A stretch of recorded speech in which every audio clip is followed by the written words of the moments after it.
नमस्कार। स्वागत आपका हिंदी कथन में।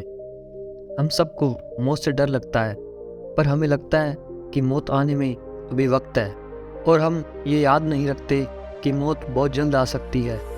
हम जिंदगी बहुत लंबी समझकर इसमें उलझे रहते हैं, कल के लिए इकट्ठा करते रहते हैं और उसके लिए सही गलत सब करते जाते हैं। तो इसी बात पर एक बार एक शिष्य ने अपने गुरु से पूछा था, गुरुजी, आपसे कभी कोई गलती क्यों नहीं होती?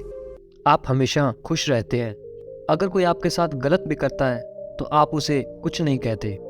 मैंने आपको कभी दुखी और उदास नहीं देखा।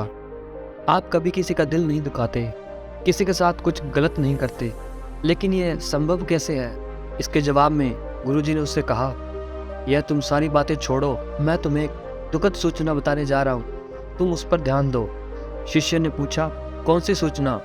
गुरुजी बोले, अब तुम्हारे पास सिर्फ 24 घंटे हैं।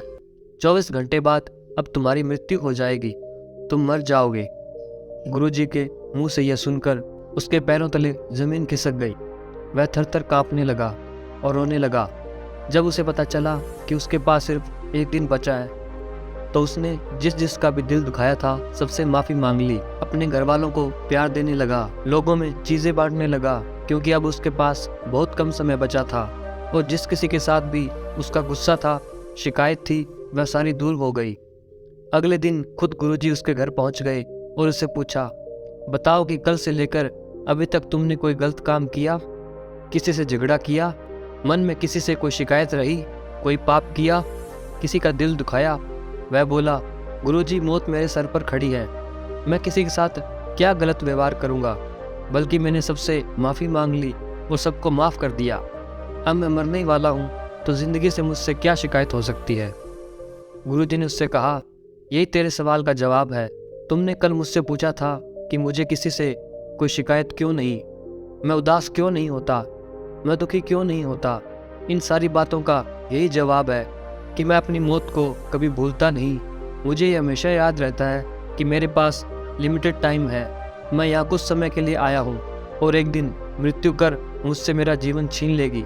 तो जो भी समय मेरे पास बचा है वह मैं रोने में, दुखी होने में, शिकायत करने में, लोगों के साथ गलत व्यवहार करने में क्यों ख़त्म करूं?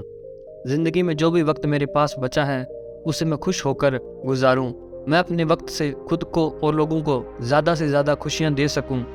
काश हमें भी इस बात का एहसास हो जाए कि हमें ज़िंदगी मिली है वह हमें हमेशा के लिए नहीं मिली है। जैसे हर जगह की एक एक्सपायरी डेट होती है, वह हमारे शरीर की भी एक एक्सपायरी डेट है। एक न एक दिन मृत्यु आती ही है। गुरुजी ने फिर उसे एक कहानी सुनाई और बोले, एक व्यक्ति की मौत से दोस्ती हो गई तो उसने मौत से कहा, अब तो तुम मेरी दोस्त हो गई हो, अब तुम मुझे नहीं मारना। तो मौत ने कहा, यह मेरे हाथ में नहीं है, यह प्रकृति का नियम है, जो भी इस दुनिया में आया है उसे मरना ही पड़ेगा। तो उसने कहा, ठीक है, अगर तुम मुझे मारोगे ही तो इतना तो कम से कम करना कि जब मेरी मौत का समय निश्चित हो जाए उससे पहले मुझे बता देना कि मेरी मौत आने वाली है, ताकि ज़िंदगी में जो कुछ भी करना चाहता हूँ वह मैं कर सकूँ, अपनी हर इच्छा को पूरी कर सकूँ। फिर मौत ने उससे कहा कि तेरी मौत आने से पहले मैं तुम्हें चिट्ठियाँ भेजा करूँगी। यह सुनकर व्यक्ति खुश हो गया और सोचने लगा कि कम से कम मुझे पता तो चलेगा कि मेरी मौत कब आने वाली है। उसकी ज़िंदगी में समय समय पर कभी उसके मामा, चाचा, पिता, दोस्त धीरे धीरे करके सब मरने लगे और एक दिन ऐसा हुआ कि मौत उसके सामने आकर खड़ी हो गई और कहने लगी कि अब तू भी चल मेरे साथ, तेरा भी वक्त आ गया है। वह बहुत हैरान सा रह गया और उसने कहा, तुमने कहा था मैं तुम्हें चिट्ठियाँ भेजूंगी, पर मेरे पास कोई चिट्ठी नहीं आई, तुम अचानक से मुझे लेने आ गई हो। इसके बाद मौत ने कहा, मैंने तुम्हें बहुत चिट्ठियाँ भेजी, जब शुरू में तुम्हारे रिश्तेदार मरे वह सारी चिट्ठियाँ मेरी ही थी, और अब तेरा नंबर जल्दी आने वाला है। फिर तुम्हारे दोस्त मरे, वह भी मेरी चिट्ठियाँ ही थी। वास्तविकता में यह कहानी हमारी ही है। हमें भी मौत चिट्ठियाँ भेजती रहती है कि आज यह मर गया, आज वह मर गया, लेकिन हमें होश ही नहीं आता। हमें यह एहसास ही नहीं होता कि एक दिन हमारा भी समय समाप्त हो जाएगा। हज़ारों लोग मरते हैं, लेकिन उन्हें देखकर भी दूसरे लोगों को होश नहीं आता। दूसरे लोग बेहोश होकर पड़े हैं।